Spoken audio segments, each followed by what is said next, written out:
अमरावती जिल्ह्यातील नगरपरिषद व नगरपंचायत निवडणुका शिवसेना शिंदे गट स्वबळावर लढणार असल्याची माहिती पक्षाचे उपनेते आणि माजी आमदार ज्ञानेश्वर धाने पाटील यांनी दिली। गेल्या 10 दिवसांपासून माजी खासदार आनंदराव अडसूळ, धाने पाटील, श्याम देशमुख यासह पदाधिकाऱ्यांनी जिल्हाभर झंझावाती दौरा करून कार्यकर्त्यांशी संवाद साधला। या काळात भारतीय जनता पक्ष, राष्ट्रवादी काँग्रेससह अन्य पक्षांशी संभाव्य युतीबाबत चर्चा झाली। मात्र जागा वाटपावर भारतीय जनता पार्टीने प्रतिसाद न दिल्यानं शिंदे गटानं स्वतंत्रपणे निवडणूक लढण्याचा निर्णय घेतला आहे। शिंदे गटानं उमेदवारांची घोषणा केली असून मोठ्या प्रमाणात नगराध्यक्ष व नगरसेवक निवडून येतील असा विश्वास पाटील यांनी व्यक्त केला आहे। स्वबळावर लढण्यामुळे भाजपच्या मतांमध्ये विभाजन होण्याची शक्यता असल्याचे त्यांनी नमूद केलं। ताकदीने निवडणुका लढवण्याचा फायदा आम्हाला निश्चित होईल, कारण मुख्यमंत्री पदाच्या काळामध्ये एकनाथ शिंदे साहेब यांनी जे निर्णय घेतले, आताचं जर गव्हर्नमेंट आपण बघितलं तर एकनाथ शिंदे साहेबांच्या वेळेलाच घेतलेले लाडक्या बहीणसहित सगळे जे निर्णय आहेत तेच निर्णयाची संपूर्ण आज अंमलबजावणी होते आहे।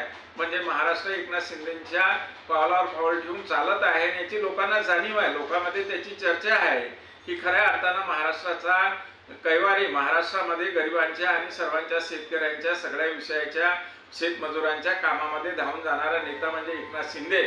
आणि पक्ष चालवण्याची जी त्यांची पद्धत आहे की सगळ्यांना सोबत घेऊन चालणे आणि प्रत्येकाला न्याय देणे, त्यामुळे कार्यकर्ते सुद्धा एका जुटीनं काम या ठिकाणी करत आहे आणि मोठ्या प्रमाणावरती मतदान आम्हाला मिळणार आहे आणि त्या अनुषंगानं लक्ष ठेवूनच आम्ही उमेदवार उभे केलेले आहे।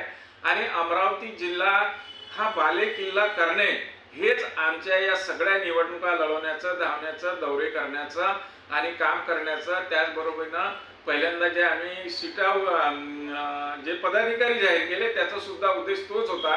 थोडे पदाधिकारी आमचे उशिरा जाहीर झाले, ते जर अजून 2-3 महिन्या अगोदर जाहीर झाले असते तर आजचं चित्र अजून वेगळं झालं असतं।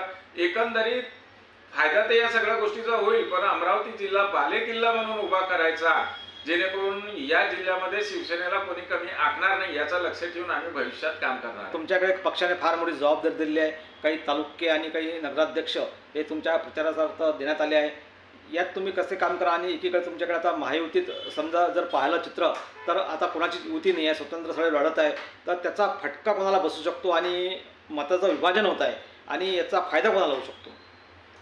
याचा फायदा आता सध्याच्या परिस्थितीमध्ये विरोधी पक्षात तर या गोष्टीचा फायदा घेणारा विरोधी पक्ष अमरावती जिल्ह्यामध्ये नाही आहे आणि याचं नुकसान जे आहे काही प्रमाणात आमच्या मित्र पक्षांनाच होणार आहे।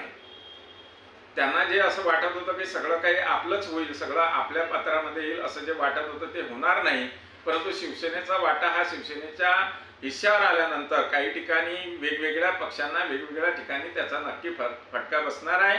आणि आमची फाईट जी सुद्धा आहे ती कुण्या एका पक्षाची नसून ती वेगवेगळ्या पक्षाची, काही ठिकाणी आमची फाईट काँग्रेसशी येणार, काही ठिकाणी भाजपशी येणार, काही ठिकाणी राष्ट्रवादीशी येणार, अशा पद्धतीचं चित्र संपूर्ण जिल्ह्यामध्ये राहील।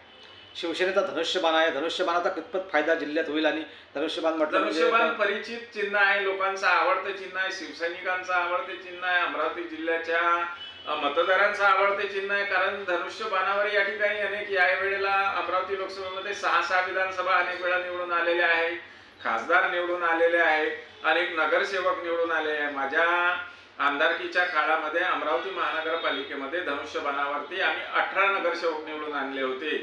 तशा पद्धतीचं चित्र संपूर्ण शहरामध्ये आजही राहील आणि मोठ्या प्रमाणावरती धनुष्यबाणाला मतदान होईल। एकेकाळी शिवसेनेचा बालेकिल्ला असलेला अमरावती जिल्हा पुन्हा मजबूत करण्याचा निर्धार असल्याचं पाटील म्हणाले। तसेच आगामी जिल्हा परिषद, पंचायत समिती आणि महानगरपालिका निवडणुकांसाठीही युती न झाल्यास स्वतंत्रपणे लढण्याची रणनीती आखत असल्याची माहिती त्यांनी यावेळी दिली। जनमत लाईव्ह न्यूज करता राजेश्वर घोरमाडे यांची रिपोर्ट, अमरावती।